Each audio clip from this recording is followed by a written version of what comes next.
तेज classes में आप सबका स्वागत है। हम लोग 67वीं बीपीएससी के लिए विशेष करके बात करेंगे इस वीडियो में आधुनिक भारत के एक महत्वपूर्ण टॉपिक और भू राजस्व प्रणाली महालवाड़ी बंदोबस्त के संबंध में।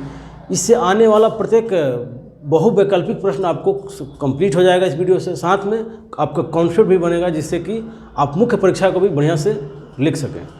आइए हम लोग आगे बढ़ते हैं।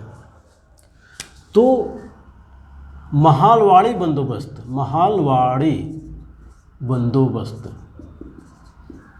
इस पर हम लोग चर्चा कर रहे हैं।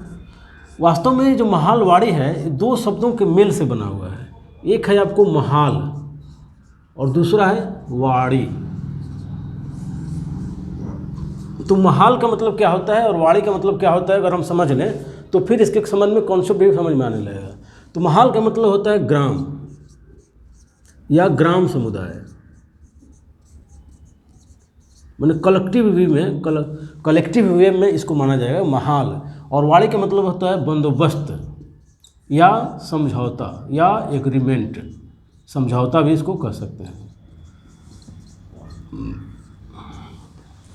मतलब महालवाड़ी बंदोबस्त ऐसी भू राजस्व प्रणाली थी, ऐसी लगान पद्धति थी, ऐसी कर व्यवस्था थी, भू कर व्यवस्था, जिसमें समझौता जो है लगान के लिए किसानों से नहीं किया गया, जमींदारों से नहीं किया गया, बल्कि पूरे ग्राम समुदाय से किया गया, पूरे महाल से किया गया। इसीलिए इसको महालवाड़ी बंदोबस्त के नाम से जाना जाता है। तो सवाल यह उठता है कि क्या महाल मतलब ग्राम समुदाय जब लगान के लिए जिम्मेवार था तो क्या व्यक्तिगत जिम्मेवारी नहीं थी? तो हाँ, व्यक्तिगत जिम्मेवारी भी थी। अब हम लोग एक एक करके बात कर लेते हैं।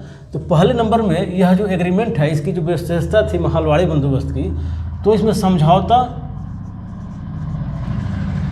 जो है वो ग्राम समुदाय या महाल से किया गया था। ग्राम समुदाय या महाल के साथ समझौता हुआ। दूसरी नंबर बात कि सामूहिक दायित्व था, कर प्रदान करने का सामूहिक दायित्व था, सामूहिक दायित्व। इतना ही नहीं, यह भी प्रश्न पूछ लिया जाता है कि क्या व्यक्तिगत दायित्व नहीं था? तो नहीं भाई, व्यक्तिगत दायित्व भी था, व्यक्तिगत दायित्व भी था।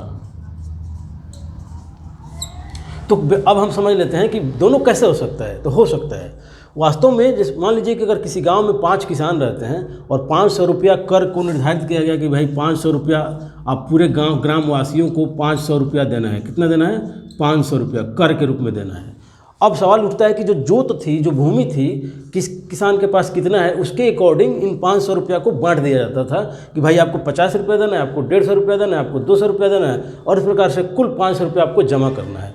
इसमें एक और बात हम देखते हैं कि जब कोई किसान ज़मीन छोड़कर चला जाता था या भाग जाता था तो ये पूरे ग्राम समुदाय के द्वारा या महाल के द्वारा उसे संभाल लिया जाता था और इन्हीं लोगों के द्वारा उस कर को चुकाया जाता था।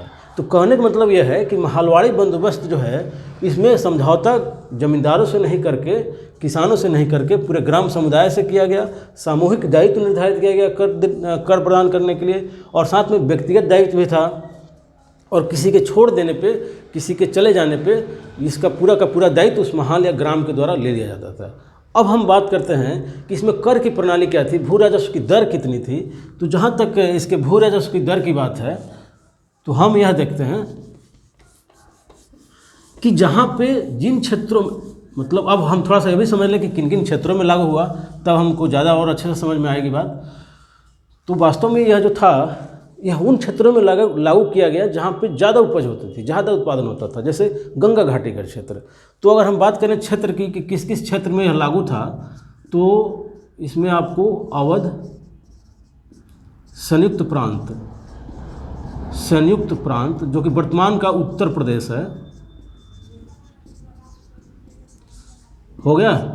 और इसके बाद आपको मध्य प्रांत मतलब मध्य प्रदेश वाला पार्ट, और उसके बाद आप समझ जाइए पंजाब।